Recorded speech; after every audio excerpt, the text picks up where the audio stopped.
Okay.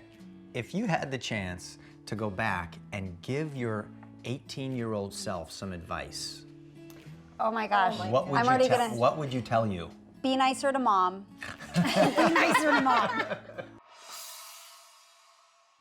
Oh, I would. And I feel like I was pretty nice, but they're now things because Natasha's 20, but I'm just like, you're so mean to me for no reason. And my best friend, I was talking to Dylan and she goes, do you not remember you did the same thing to your mother at 20 years old? She's like, you were just like, you got so annoyed by her so quickly. And now I'm like, you're right, I did. So mom, I'm sorry. I would tell myself, be nice to mom. Aww. She just loves you and wants the best for you. How could you be mean to mom? She clothed you, she fed you. I know, I would just have an attitude. I would just I have was like a... I was horrible as a teenager. I fed your hamsters to my snake.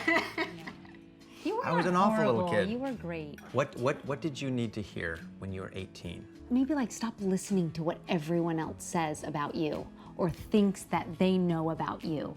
So I was thinking about it, looking back at what mom and dad instilled in us as kids, which was mom and dad were the authorities in the home and we were to trust them and they loved us. And I know deep down inside, I knew that they genuinely loved and cared for us and wanted what they felt was best for us.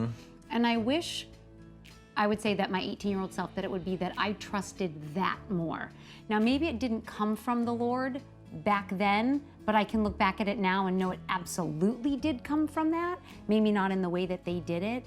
And so genuinely, as a parent now, it's that same, mine will be the love from the Lord that I now want to pass on to my children, but it would be to really trust your mom and your dad and God who know you and love you intimately.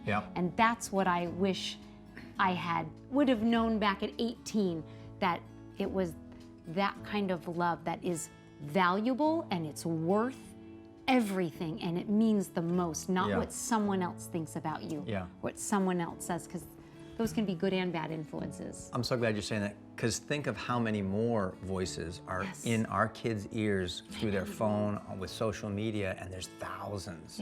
How important it is to have a trusted voice that you can really believe. How about you, Bridge?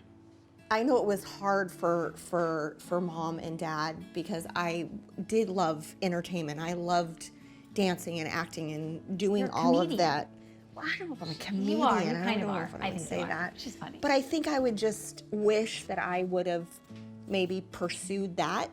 But God always has his perfect plan. And so even though it wasn't during when I was, maybe at that time when I was younger, but my goodness, I worked, on Full House with you. So it wasn't, I got to be in what I love to do and perform and stuff, even though I wasn't in front of the camera.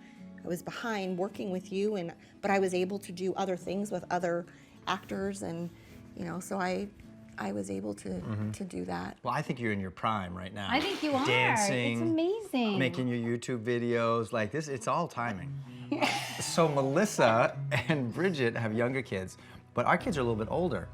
So you have 3, we have 6, and they're starting to fly the nest. One of my daughters is in Texas, Lev is in Colorado, and Jack is about to get married. So have you thought about what the empty nest syndrome is going to even look like? I mean, have you talked with Val about what you're going to do in this new chapter? We just started thinking about it. Because I'm like, whoa, how much do we really like each other? Right.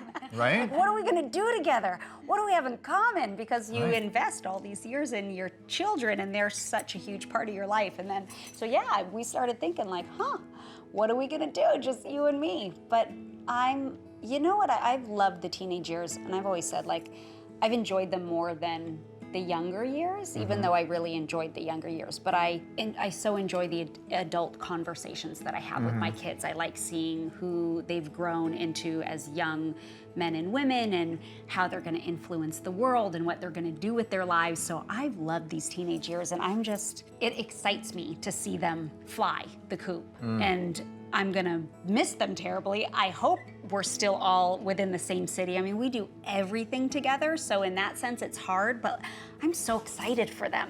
So it makes me really happy, and I can look back and look at what Val and I have done with our kids, and I'm like, okay, I feel good. Like you were talking about investing. I feel like we've done the best job that Val and I could do. Right.